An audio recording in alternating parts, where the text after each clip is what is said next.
Good evening, everybody. Nice to see you all. Good evening, Camp Beauty. Good evening, Lolly. So, as always, we're going to have the traditional class. We'll start with some idioms. We'll do a story. Good evening, Victor Gabriel. We'll do a story and then one or two easy questions to finish with. So, I hope you're all well. Good evening, Voltaire. I hope you're all well and looking after yourselves and everything is fine with you. So let's start. Good evening, Sandeep. Good evening, Andreas. Tanetra, good evening. So let's look at this first idiom. He took lots and lots of things with him. He took everything but the. Good evening, Lata. Oh yes, I think Victor Gabriel knows the answer to this one. It looks like it anyway. So, I think your name's Vitaly. Yes, the kitchen sink. Good evening, Mr. Amir. Okay, so, he took everything but the kitchen sink. Good evening, Javi. And good evening, Jose Javier and Panwan. So he took everything but the kitchen sink. This is a phrase we use in English. It's an informal phrase to mean lots and lots and lots of different things. So good evening, Shijun. And good evening, Ricardo. Okay, so he took everything but the kitchen sink. Yeah, the kitchen sink is where you wash the dishes. And we use this phrase to mean a huge number of things, probably many of which are not going to be of much use. Yeah, everything but the kitchen sink. Yeah, so he took when he cleared out the shop, he took everything but the kitchen sink. Yeah, this one's funny. I quite like it. Everything but the kitchen sink. Good evening, Snow. Okay, so you take with you everything but the kitchen sink. Yeah, it means to take lots of things. Okay, we've got the next one up here now. Let's celebrate tonight. Let's paint. Yeah, to celebrate. Whoops. To celebrate. To paint. I'm not doing very well with that. To paint. Let's paint what? And Voltaire, and Vitaly, and Javi, yes, and Tomek, and English Vibes, and Lolly. Not in red, Lolly, just red. Correct, Latter. Yeah, if he could, he would take the kitchen sink too. That's the idea. Arunava. So, let's paint the town red. No preposition with that red. No problem, English Vibes. To paint the town red, to go out and celebrate. Yeah, I've just passed my exam, so tonight we're going to go out and we're going to paint the town red. We're going to have lots and lots to drink and we're going to party all night. So we're going to paint the town red. Yeah, this is to go out and celebrate, to go out on the town, to go out on the tiles. Yeah, so good evening. And let's see when the next one comes up. But, okay, here it is. So, I'm very warm and comfortable in bed. I'm as snug as in a. You know this feeling in the morning when you wake up and it's cold outside. Good evening, Halit. Yeah. So you wake up in the morning and it's cold outside and you don't want to get up. So well done, Javi. Well done, Amir. Yeah. If you're really comfortable, you are as snug. Well done, Lata. As snug as a bug in a rug. So a bug is an insect. Yeah. And you say this, well done, Danielle, yeah? Yeah. So, yeah, I was as snug as a bug in a rug and I just didn't want to get up this morning. So I turned the alarm clock off, turned over and went back to sleep again. Yes, that's it, Samuya. As snug as a bug in a rug. So if you're as snug as a bug in a rug, you feel really warm and comfortable. Yeah? As snug as a bug in a rug, to be really, really comfortable. Yeah, absolutely English vibe. It rhymes, and I think that's why people use it. Also, I think you could probably have bugs in rugs. A rug is a small carpet. Yeah? So, don't go outside, it's cold. We're as snug as a bug in a rug here. The next one's easy. Say directly what you mean and don't beat. Lolly knows this one. Yeah, and Tomek, and Vitalia, and English Vibes, and Count Beauty, and Voltaire. So, yes, Aranuva, and Lata, and Maesh. So, don't beat around. You can also use about the bush. So you're going, the bush is the actual thing that you want to talk about. It's the central point. Yeah. And, well, the British tend to beat around the bush. They don't say directly what they mean. Bush, beat about, not in P.S. Rajora, but beat about the bush. Beat around the bush. Yeah, so he's always beating around the bush. Good evening, Emeen. Okay, so to beat around the bush, to not say something directly. Merry Christmas in July, Hayden, as well. Okay, the next one's very common. He's feeling sick today. He's not feeling very well. He's under, that's very good, Lolly, and Vitalia, and Beauty, and English Vibes, and Maesh, and Voltaire, and English Vibes, and Anuva, and Lata, and Tomek, and Snow, and Tenetra. That's very good. There is no, so, Amir, there's no difference between to beat around the bush and to beat about the bush. The meaning is the same.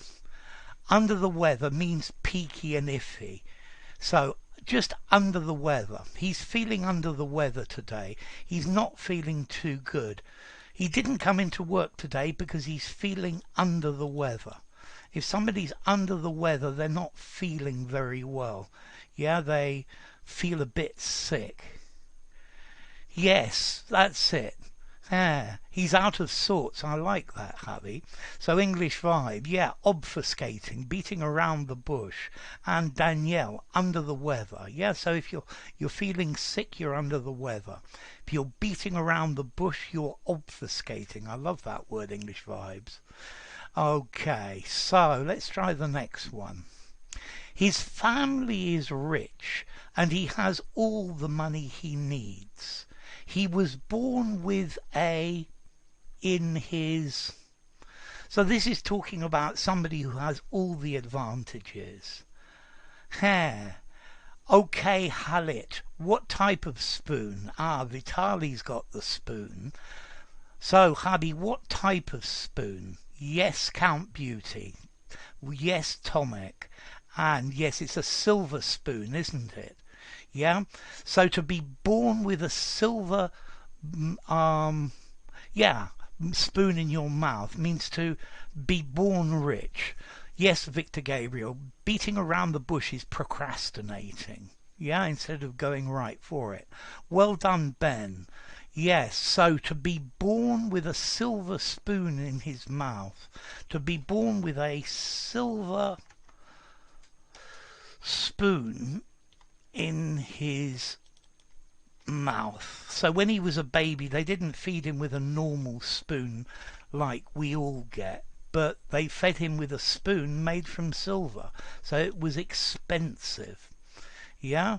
So somebody who's old money, who's got a lot of... So is it a synonym for spoiled? That he may well be spoiled. Yeah, if somebody's born with a silver spoon in their mouth, they have all the advantages. Yeah? They have all the advantages. You call these people egoists. Yeah, selfish. It would work. So, let's see. Being privileged with a D, mannequin. Okay. Yes, that's it. Shumblan. You didn't fill the blank with under the weather. Sorry, I should have done that. You're absolutely right. Yeah, because later it'll be a problem. So, for weeks he's been working all day and partying all night. He's burning the at hair. So, lots of people know this. So, let's see. Good evening, Lavinia. Vitalia, correct. Latta, correct. Hubby, correct. Ha. So, English vibes. At both ends. He's burning the candle at both ends. Yes, so yes, Amir. He's burning the midnight oil. That also works, Sandeep. Yeah, I think we had that the other day. He's burning the candle at both ends. Yeah? So the he's sweating blood. Not exactly. He's doing too much. Yeah? Because if you work all day and party all night, eventually you get sick and collapse. It's not sustainable. Yeah? So it's not a good idea to burn the candle at both ends. Yeah? Because you just become exhausted eventually. Yes. He's been working around the clock. He's been working too hard. Good evening, Arif. Yeah? So, burning the candle at both ends. Well, you could work all day and work all night. That would be burning the candle at both ends. But notice he's working against the clock. Yes, he has a deadline. But he's doing too much work and too much parties. Yeah, no parties for now. So let's look at the next one. He refuses to see the reality of the situation. He's burying his in the... Yes, he's exhausted. That's the idea, Lavinia. Okay, Vitalia as well. But in this case, party is to have fun. A party in a group. I think a party is more official, more official than just a group. So, good evening, B-Tray and Benjamin.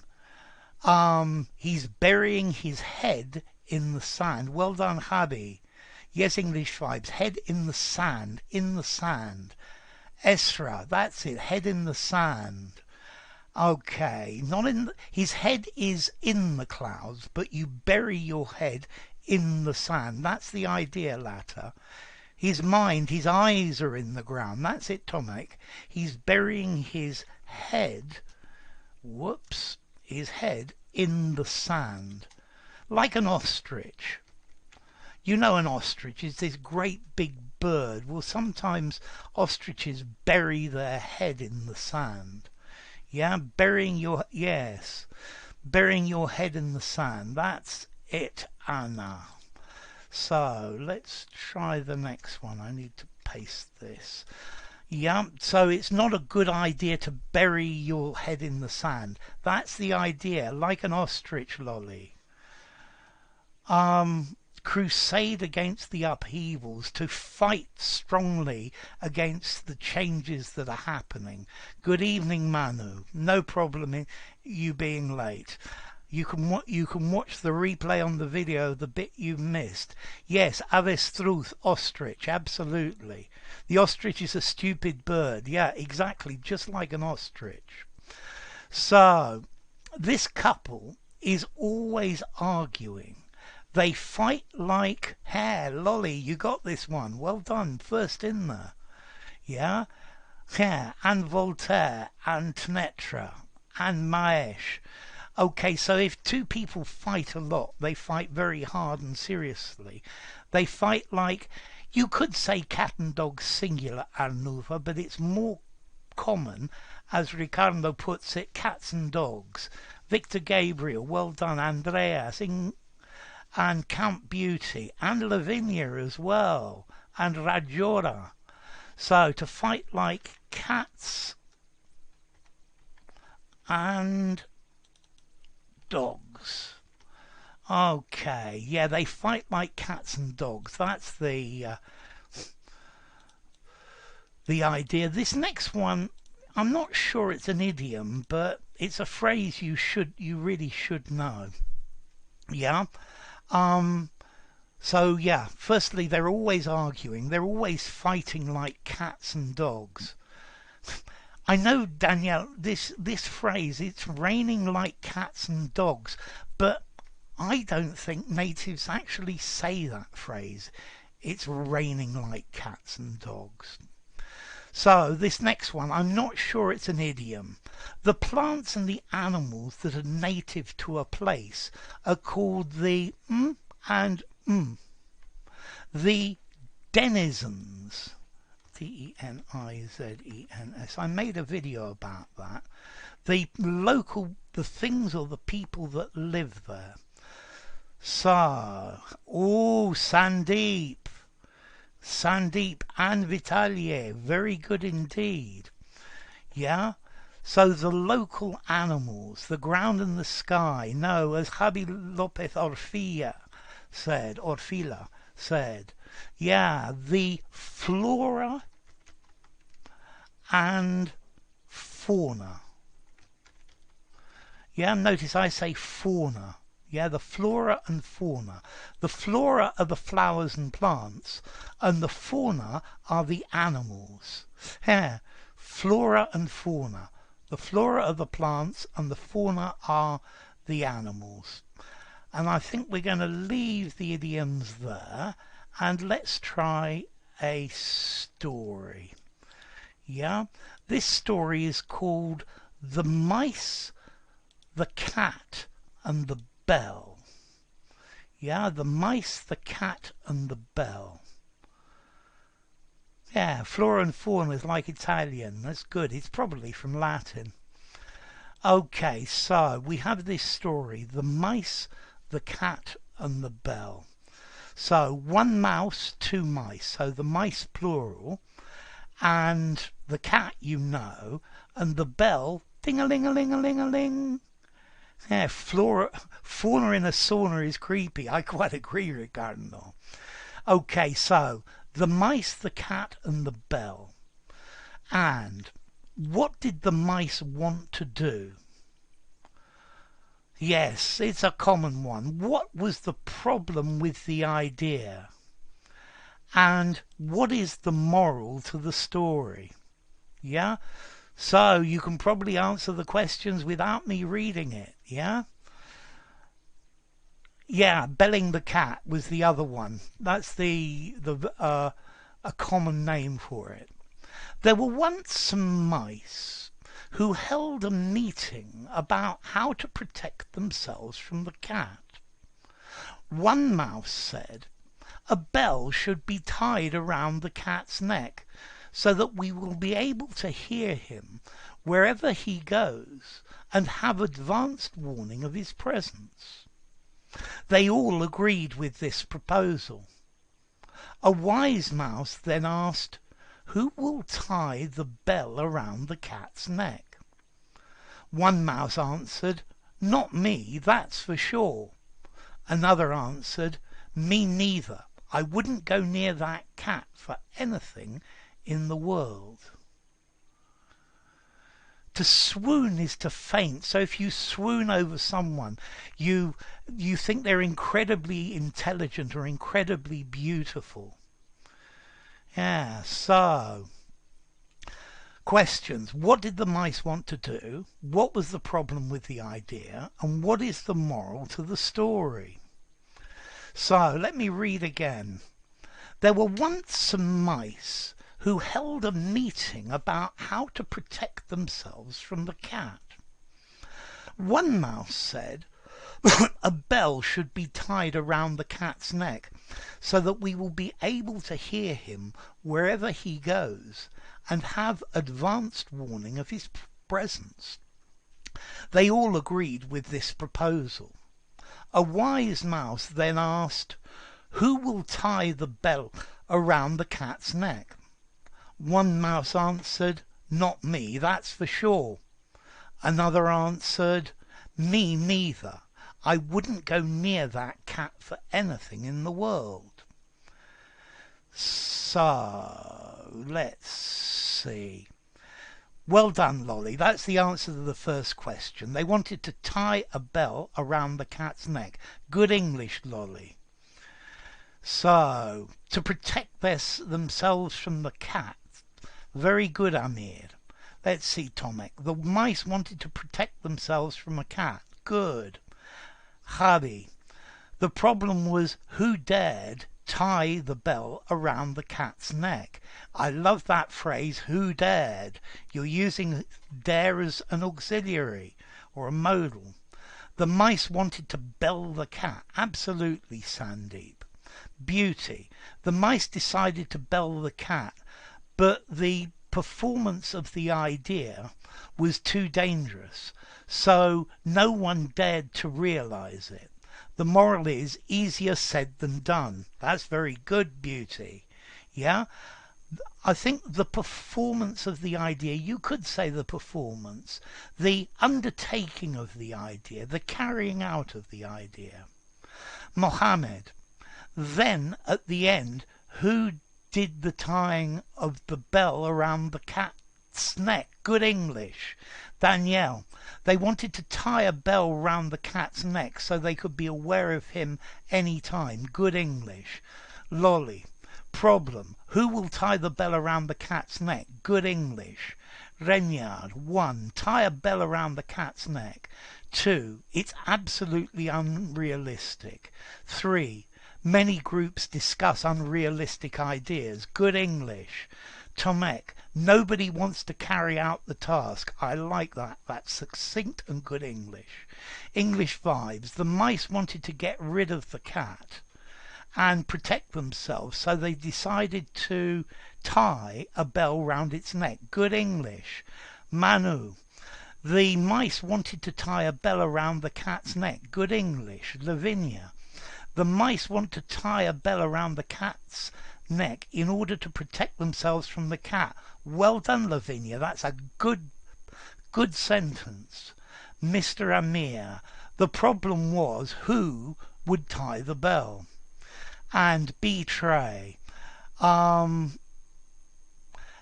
solutions are nothing. Absolutely. What's the right preposition? At sea, in sea, on sea. At sea means lost. In the sea means the fish swimming. On the sea is a boat. If you're at sea, you're totally lost. Boyka. The mice wanted to tie a bell around the cat's neck, you mean, in order to know when the cat was coming. Good. Moral. Better be safe than sorry. Good, hubby. Ben. The mice wanted to be safe from harm and from the cat. To be alarmed, to be warned would be better, Ben. Because if you're alarmed, you're frightened. I was alarmed at the situation, which for a mouse is a difficult plan. The moral is to come up with an idea that is achievable. Yes. Boyka, the problem with the idea is that no one wants to apply the plan. Absolutely. And I'm sorry I can't read Arabic, or I'd say your name.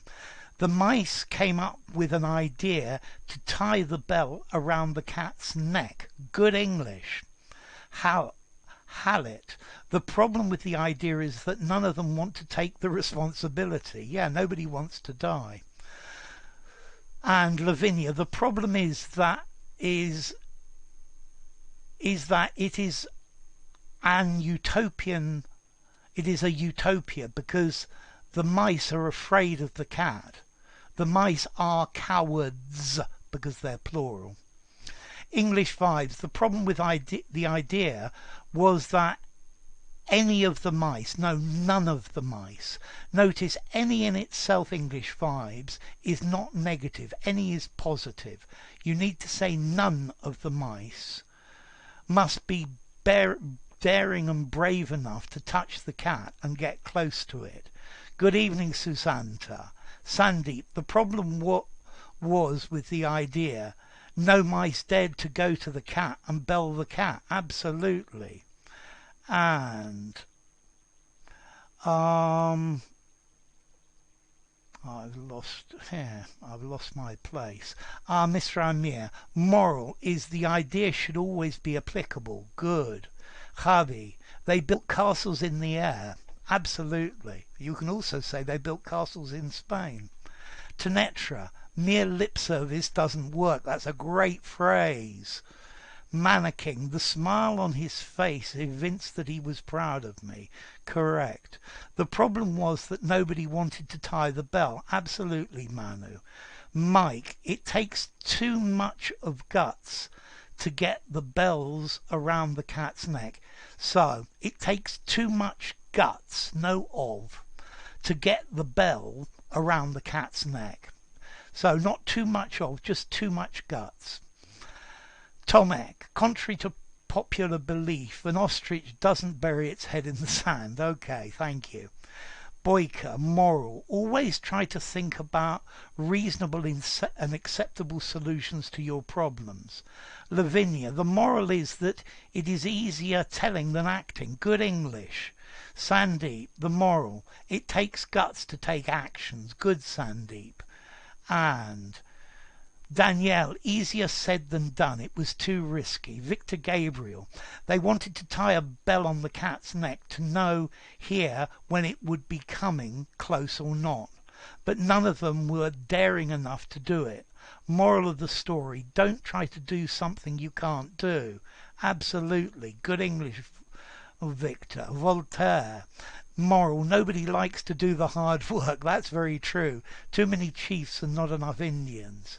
English vibes. The moral would be that sometimes your high expectations don't live up to the realistic picture because your imagination and ambitions don't, because they're plural, match when it comes to reality, and oftentimes it won't cut.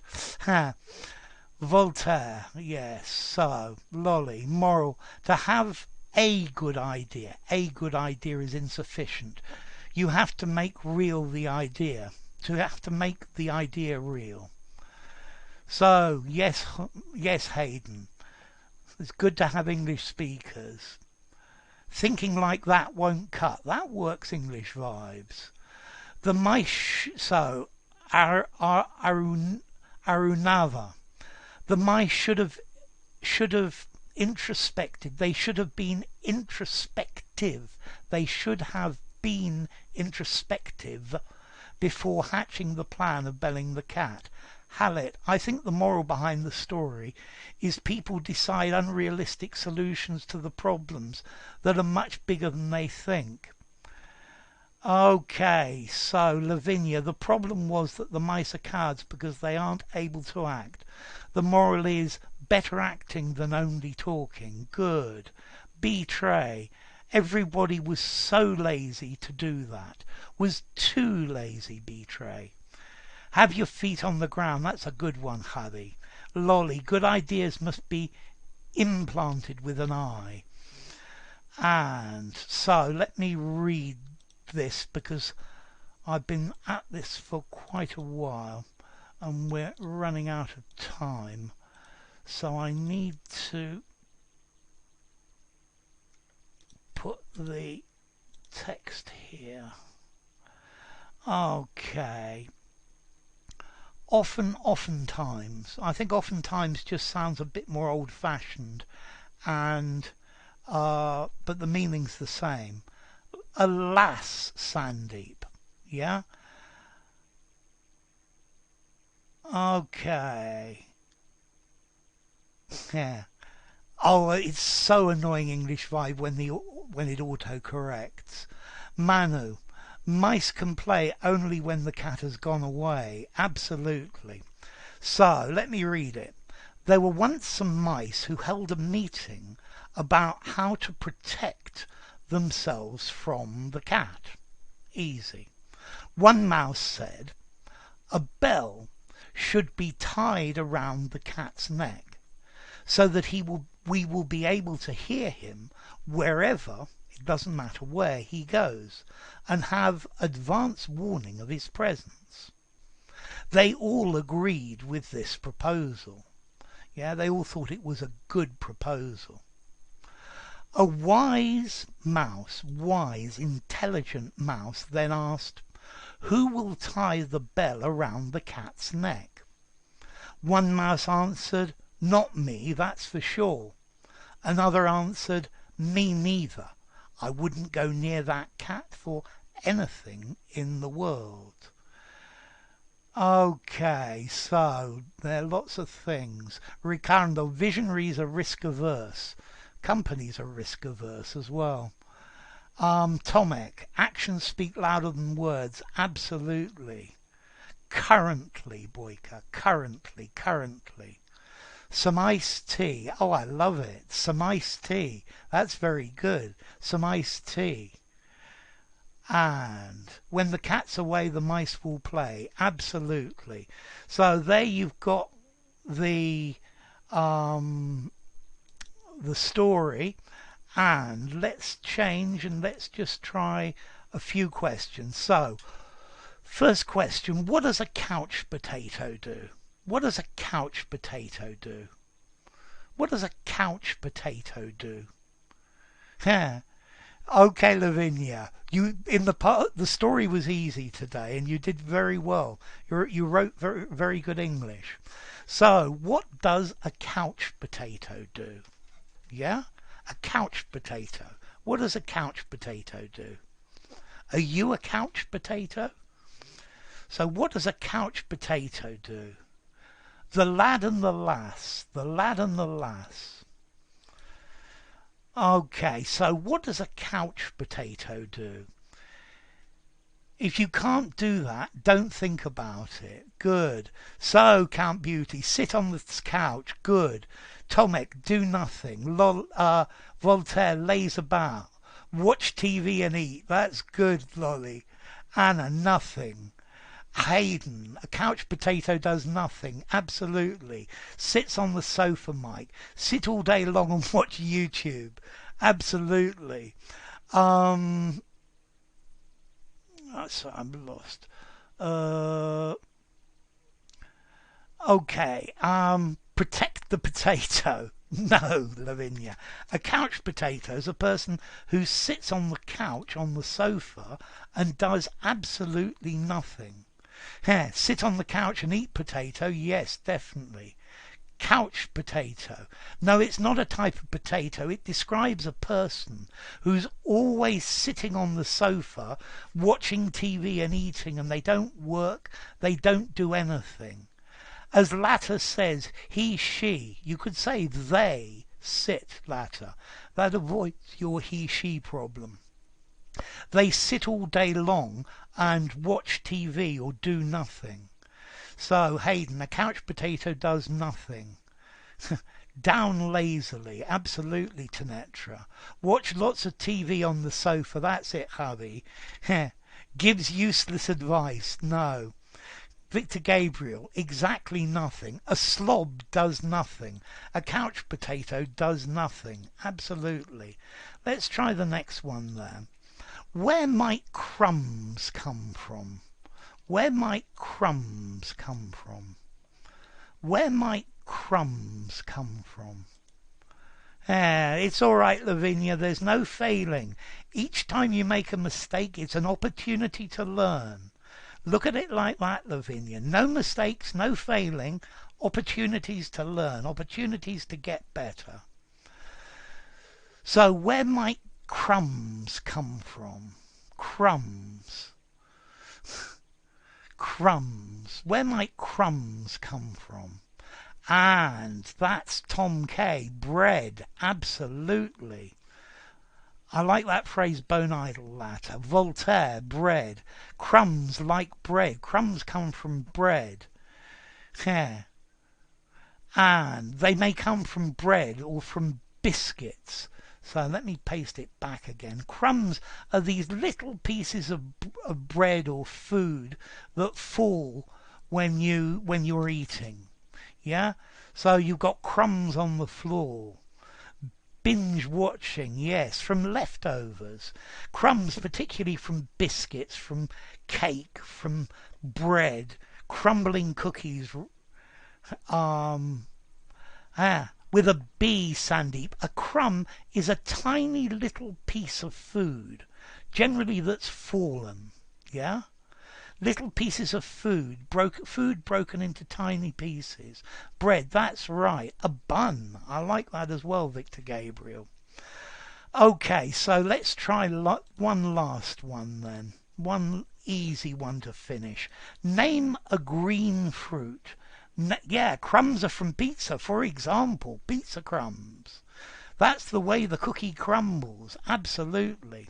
So, name a green fruit. Yeah, breadcrumbs when you eat. They're kind of annoying. Absolutely, B-Tray. So, last question. Name a green fruit. Name a green fruit. A morsel is much bigger than a crumb. A morsel is the size of the smallest, a pea, a piece of carrot, a piece of onion, yeah, a little piece of meat. That's a morsel. Crumbs from baked food, absolutely, Lavinia. You're so bone idle, Onslow. And vegetables. So, Victor Gabriel, a pear. Good. Lavinia, a grape. Count Beauty, a grape. Yes, I guess mangoes can be green, Voltaire. Count Beauty, a lime. That's good. Lolly, a pear. Boyka, a green pepper. Grave is a grape. Grape, P-E. Lavinia.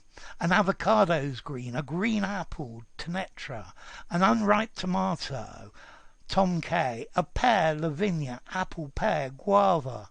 We can tell the wonderful things you eat, Victor Gabriel. Why did the cookie go to the doctor? Because it was feeling crummy. That's really quite good. I like that. A courgette, that's green, very definitely. Okay, Mike Rocker, a pear. Trash, a lime. Betray, avocado, pear, or an apple. Danielle, a pear. And yes, Victor, limes are green too. So, Lolly, a kiwi with a K. Renyard, avocado. Yummy, yummy.